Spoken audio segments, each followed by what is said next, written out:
Okay, so our topic is linear regression. Linear regression, it is a way to model the relationship between two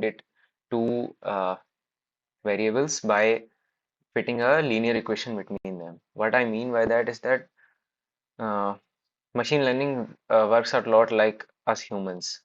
जैसे तुम छोटे थे तब तुम्हारा brain बाहर से डेटा लेता था, सीखता था और धीरे धीरे आज तुम वो हो जो हो. So it's learns the same way हम मशीन को भी लर्न करा सकते हैं. और इसका सबसे इजी एग्जांपल लीनियर रिग्रेशन ही है, जिसमें हम कुछ डेटा सेट्स लेते हैं. अब ये जो डेटा सेट्स हैं ये हमें पता है.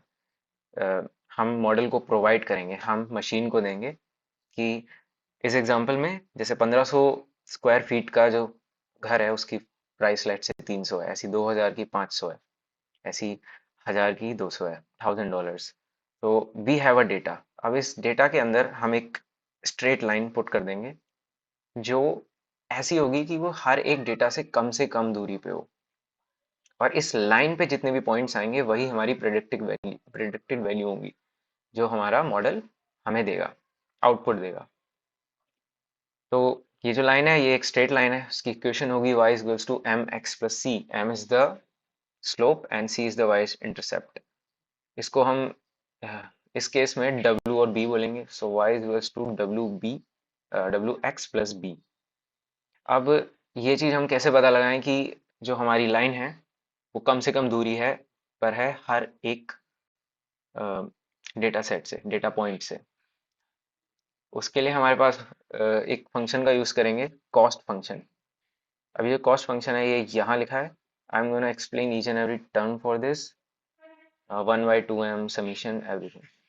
सो यहाँ पर ये जो w ऑफ एफ बी और एक्स आई है ये हमारा एक्चुअल हमारा मॉडल है, एक्चुअल फंक्शन है जो निकल के आएगा पर्टिकुलर वैल्यूज ऑफ w और b, जिसपे ये जो डिस्टेंस है ये शॉर्टेस्ट होगी हर एक एलिमेंट्स, हर एक पॉइंट से.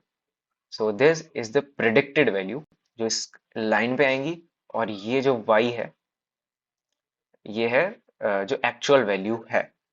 तो हम कंपेयर कर रहे हैं, हमारा मॉडल बनाने के बाद हम कंपेयर कर रहे हैं कि जो हमने वैल्यू प्रेडिक्ट की है और जो वैल्यू एक्चुअल में थी उनमें कितना डिफरेंस है, और इसी को हमें मिनिमाइज करना है. तो वो कैसे होगा? तो उसके लिए हमने उस डिफरेंस का यहाँ पे डिफरेंस ले लिया है, वो डिफरेंस ले लिया है और उसका स्क्वायर कर दिया. अब स्क्वायर क्यों किया है? क्योंकि कई डेटा पॉइंट्स ऊपर हैं कई नीचे हैं, कुछ नेगेटिव्स भी होंगे, तो उन सबको पॉजिटिव बनाने के लिए हमने स्क्वायर ले लिया. अब जो हमारे डेटाज हैं, जो डिफरेंसेस हैं वो कई सारे हैं, तो उनको एवरेज आउट करना जरूरी है क्योंकि हर एक पॉइंट से कम दूरी चाहिए, किसी एक से नहीं. तो हमने समीशन ले लिया 1 से m तक. m is number of training sets. So जो हम एवरेज ले रहे हैं, समीशन ले रहे हैं, वो 1 से लेके m तक. m is the number of data sets and then we are just dividing it by 1/m to take the average. अब यहाँ 2 भी आया है एक. वो 2 इसलिए है क्योंकि आगे जाके हम ग्रेडियंट डिसेंट में जब इसका डेरिवेटिव लेते हैं तो क्योंकि यहाँ स्क्वायर है तो आगे 2 आ जाता है, तो वो कैंसिल आउट करने के लिए 2 होता है. So that's how this cost function works. अब इसमें स्क्वायरिंग मैंने बताया किस लिए की थी, कि स्क्वायरिंग इसलिए की थी ताकि सारे नेगेटिव हमारे पॉजिटिव हो जाएं और सबको सेम तरह हो. अब जब हम समीशन ले रहे होंगे तो हम नेगेटिव आ जाएंगे तो कुछ डिफरेंसेस कैंसिल हो जाएंगे, और ये चीज़ सही नहीं है मॉडल के लिए, फंक्शन के लिए. और उसके अलावा स्क्वायरिंग एक और चीज़ करती है कि जैसे हमारा जो डिफरेंस है वो कुछ कुछ के लिए कुछ ज़्यादा होगा और कुछ के लिए कम होगा. अब स्क्वायर करने से ये जो डिफरेंस होता है, जो बड़े डिफरेंसेस होते हैं ये और ज़्यादा बड़े हो जाते हैं, जो कि बहुत इंपॉर्टेंट है हमारे मॉडल के लिए.